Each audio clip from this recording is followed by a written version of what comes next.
ప్రజలు బుద్ధి చెప్పారు కదమ్మా, ఇంకా నేను మాట్లాడటం ఎందుకు.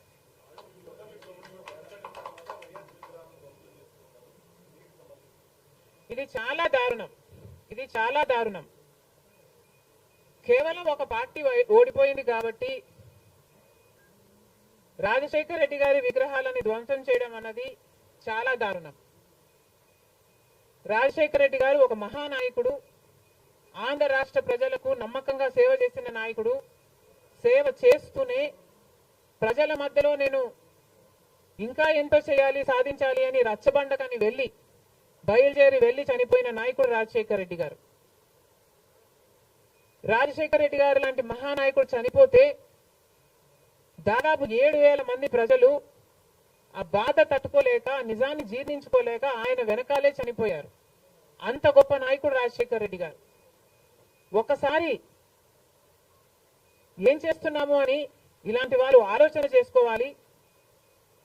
చనిపోయిన వాళ్లకు కూడా రాజకీయాలు ఆపాదించడం ధర్మం కాదు.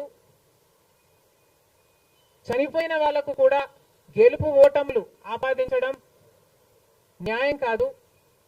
మరొక్కసారి చెప్తున్నాం, రాజశేఖర్ రెడ్డి గారు మీకు చేసింది ఏమీ లేదు. దయచేసి రాజశేఖర్ రెడ్డి గారి విగ్రహాలను ధ్వంసం చేయడం ఆపండి. మీరు చేశారని వాళ్ళు చేశారని మీరు, ఇలా ఒకరి మీద ఒకరు చేసుకుంటూ పోతే దీనికి అంతే ఉండదు. మళ్ళీ చెప్తున్నాం, మీకు ఇంకొకరికి తేడా ఉండాలి అంటే కొంచెం పేషెన్స్ పాటించాల్సిన అవసరం ఉంది.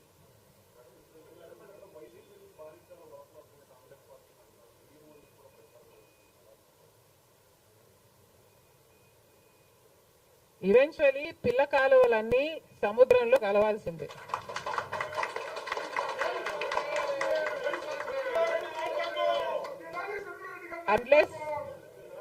అన్లెస్ అవి ఎండిపోతే తప్ప.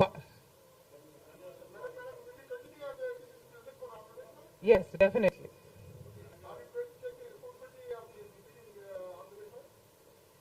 There is no taking the responsibility of anything in Andhra Pradesh, because in Andhra Pradesh, Congress is the only party that has stood by the people and has fought for the special status.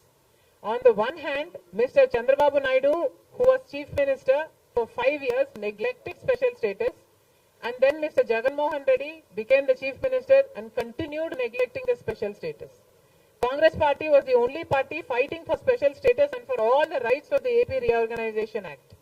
The people of Andhra know this, but they also know that their vote should not go to waste. And because they were very decisive, but they wanted change, they voted this time with a vengeance for change. Nish